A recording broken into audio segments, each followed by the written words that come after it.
Hello everyone, and in this lecture we will talk or discuss about a question which is asked in the CBSE board in the year 2023 for 3 marks.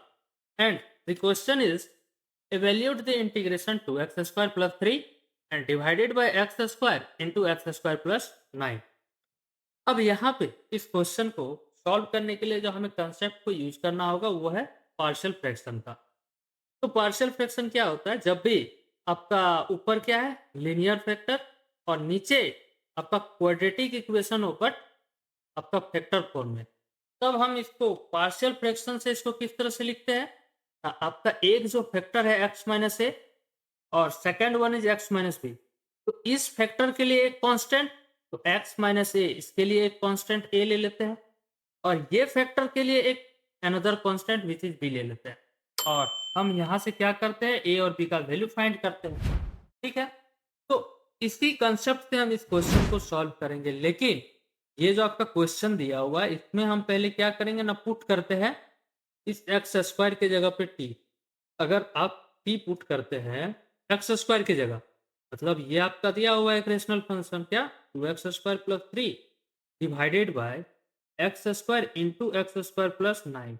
अगर आप x square की जगह पे T put कर रहे हैं तो ये आपका क्या बन जाएगा ना, two t plus three divided by t into t plus nine, ये बन गया। अब अगर आप देखेंगे ये जो है क्या है, ऊपर आपका लीनियर इक्वेशन है और नीचे आपका क्वाड्रेटिक है बट इन फैक्टर फॉर्म में है। तो आपका जो ये एक फैक्टर हुआ टी और एक दूसरा फैक्टर बना ये, तो टी प्लस नाइन। अब इसके लिए एक कांस्टेंट ए और इसके लिए एक कांस्टेंट बी। अब यहां से हम क्या करेंगे, यही ए और बी का वैल्यू फाइंड करेंगे। तो इसके लिए क्या करना है, सिंपल है, लेफ्ट साइड में तो आपका यही रहेगा। ठीक है, ये आपका लेफ्ट साइड में ये चीज एज इट इज रहेगा। राइट साइड में देखिए ये एलसीएम लेंगे तो टी और यहाँ से टी प्लस नाइन और यहाँ से ए को मल्टीप्लाई करेंगे तो यहाँ से ए इस टी प्लस नाइन के साथ मल्टीप्लाई प्लस बी और ये टी के साथ। तो अगर यहाँ से देखें तो जो डिनोमिनेटर में है ये टर्म इसके साथ कैंसिल हो जाएगा। अगर हम इसको कैंसिल कर दें तो ये आपका क्या बचा ना, two t plus three. Right side में क्या करते हैं ना, इस ए को इस फैक्टर के अंदर मल्टीप्लाई कर देते हैं तो a t plus nine a equals to sorry plus a t. अब यहाँ से क्या करेंगे, ए और बी का वैल्यू फाइंड करेंगे कंपेयर करके। तो एक काम करते हैं ना, यहाँ भी टी है यहाँ भी टी है, दोनों जगह से टी को कांस्टेंट मतलब कॉमन निकाल लेते हैं। तो कांस्टेंट आपका क्या आएगा ना, ए प्लस टी आएगा और प्लस ये आपका नाइन ए और यहाँ से आपका क्या है टू टी प्लस थ्री। अब हम यहाँ से क्या करते हैं, ए और बी का वैल्यू फाइंड करते हैं। कैसे, टी का कोफिशिएंट को कंपेयर करके। तो टी का कोफिशिएंट राइट साइड में आपका ए प्लस बी है और लेफ्ट साइड में क्या है टू है। तो यहाँ से कंपेयर करके क्या करेंगे ना, two equals to a plus, क्या किया ना, टी का कोफिशिएंट टू है और इधर ए प्लस बी है। और यहाँ अगर आप देखें तो ये आपका थ्री कांस्टेंट है और राइट साइड में आपका कांस्टेंट ये है नाइन। अगर हम यहाँ से देखें तो थ्री बाई नाइन और ये आपका ए आ गया। ए का वैल्यू आपका क्या मिला ना, वन बाई थ्री। जब कैंसिल करेंगे तो ए का वैल्यू वन बाई थ्री मिला। अब इसी ए का वैल्यू को यहाँ पुट कर देंगे तो ये आपका क्या बन जाएगा ना, ये आपका बन जाएगा two plus one by three plus b. अब एक काम करते हैं, two minus one by three plus two b. इस वन बाई थ्री को इधर ले आए तो ये बना, इसको एलसीएम लेंगे तो कितना आएगा ना, five by three equals to b. तो बी का भी वैल्यू मिल गया। यही ए का वैल्यू और ये बी का वैल्यू दोनों को ले जाके हम यहाँ पे पुट कर देंगे इस इक्वेशन में। आपका इक्वेशन क्या है, लेफ्ट साइड में आपको यहाँ से दिया हुआ है two t plus three divided by t and यहाँ से टी प्लस फाइव। ये आपका लेफ्ट साइड में इक्वल्स टू ए के जगह पे आपने क्या निकाला है ना, वन बाई थ्री। इसको डिवाइड करना है टी से, ठीक है, प्लस इस बी का वैल्यू क्या है, अब फाइव बाई थ्री। इसको डिवाइड कर रहा है एक फैक्टर टी प्लस फाइव। तो ये हो गया। अब एक काम कीजिए ना, जो टी का वैल्यू है वो आपने क्या पुट किया है, एक्स स्क्वायर का वैल्यू टी पुट किया। तो जहां जहां टी है वहां पे आप क्या करते हैं, एक्स स्क्वायर को पुट कर देते हैं। तो two x square plus three divided by क्या आपका बना, x square into x square plus nine.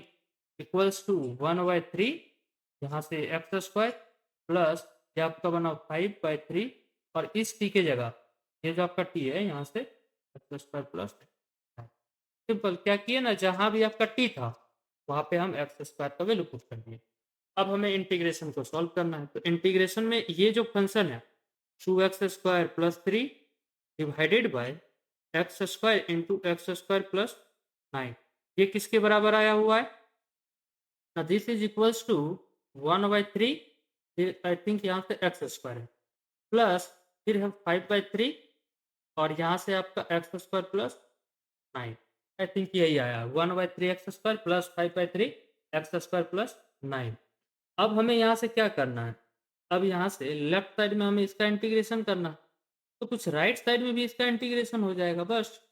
अब हम इसको इंटीग्रेट कर देंगे, तो ये क्या होगा ना, सेपरेट कर देते हैं इंटीग्रेशन को, तो ये हो जाएगा 1/3 कांस्टेंट है, इस इंटीग्रेशन से बाहर कर देते हैं, और 1/x², तो 1/x² को हम क्या लिख सकते हैं, एक्स का power -2 integration with respect to d x, फिर प्लस 5/3, फिर इंटीग्रेशन आपका फंक्शन ये हो गया, तो 1 divided by x² plus 9, integration करना हमें with respect to d x, तो ये आपका यहाँ पे डी एक्स बन गया।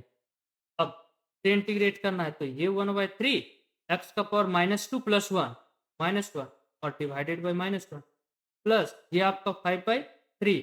अब इसे इंटीग्रेट करना है, तो यहाँ पे जो फॉर्मूला यूज होगा वो होगा integration of D X upon X square plus A square which is equals to 1/a, और यहाँ से tan inverse of X upon A. तो अगर आप देखेंगे तो ये जो है 9, इसको भी अगर आप लिखना चाहेंगे तो dx upon X square plus A का स्क्वायर तो लिख ही सकते हैं। तो अगर आप ये दोनों को कंपेयर करेंगे, ये पूरे इंटीग्रेशन को इसके साथ, इस इंटीग्रेशन को इसके साथ अगर कंपेयर करेंगे, तो बस a के जगह पे आपको वैल्यू क्या दिया हुआ है, a के जगह पे आप कहेंगे 3 दिया हुआ है, इस 3 को ले जाके यहाँ पे पुट कर देते हैं, तो ये आपका बना 1/3 tan इनवर्स ऑफ, तो आपका इंटीग्रेशन यहाँ से क्या है ना, माइनस को कॉमन निकाल लेते हैं 1/3, और नीचे अगर हम करेंगे x का पावर -1 है, नीचे आएगा तो 1/x बनेगा, तो ये बन गया प्लस 5/3 इंटू आपका इंटीग्रेशन में 1/3 आया और tan inverse x/3 some constant. तो this is the integration of this question. तो आई होप कि ये जो क्वेश्चन था आपको समझ में आ गया है, तो प्लीज कम से कम एक लाइक और एक दोस्त को जरूर से जरूर शेयर कर दें, और नए हैं तो चैनल को सब्सक्राइब कर दो, नोटिफिकेशन ऑन कर दो, ताकि इसके बाद जो हम क्वेश्चन या फिर कोई भी क्वेश्चन हम यहाँ पे इसके बाद जो भी लेने वाले हैं, उसका नोटिफिकेशन आपको पहुंच जाएगा, और आप इस आई बटन से जाके आप इस तरह का सारे यूआईटी क्वेश्चन को आप देख सकते हैं। तो फिर मिलते हैं नेक्स्ट लेक्चर में, जिसमें हम कुछ और क्वेश्चन के ऊपर बात करेंगे। तब तक के लिए take care and bye bye.